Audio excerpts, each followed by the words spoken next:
משה רבנו כשהוא ראה שקורח ועדתו באים וחולקים, מה עושה משה רבנו? ויפול על פניו, נופל.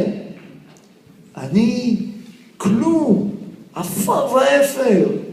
איך משה ואהרון אמרו, ואנחנו, מה? אנחנו כלום.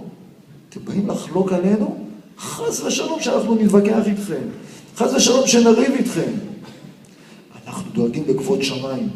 כשמדובר בכבוד שמיים, אנחנו נלחמים. בוקר ויודע השם את אשר לו, ואת הקדוש ויקריב אליו. בבוקר אנחנו נראה את האמת. זה כבוד שמיים.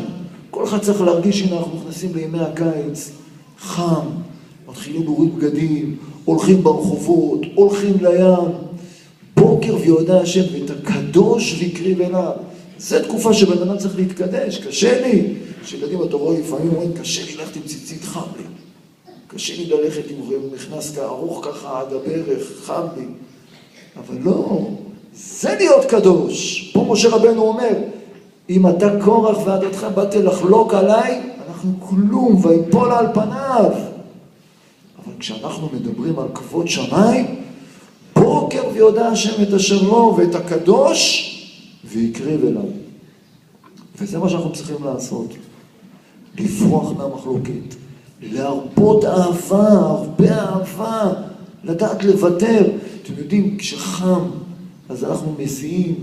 אנחנו ככה, יש לנו פחות סבלנות. לפעמים אנשים, כשחם להם, יש לנו פחות סבלנות לסביבה שלהם.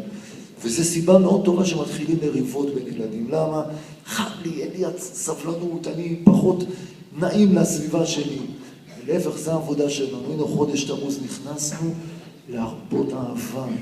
לפרוח מהמחלוקת, גם אם מישהו לקח לי את הכדור, גם אם מישהו עקף אותי בתור, גם אם מישהו הזיז לי את השולחן, גם אם מישהו הציק לי. להרבות אהבה, אנחנו רוצים גאולה, אנחנו רוצים שהקדוש ברוך הוא, לא רוצים להגיע לי"ז בתמוז ולצום. לא רוצים להגיע לתשעה באב ולשבת ולפקוט על הרצפה, איכה ישבה בדד, העיר רבתי. לא רוצים להגיע לימים האלה, רוצים שזה יהיה ימים של ששון ושמחה. נענה לבית המקדש, יבוא משיח צדקנו, יהיה ימים של שמחה בעזרת השם. אבל זה רק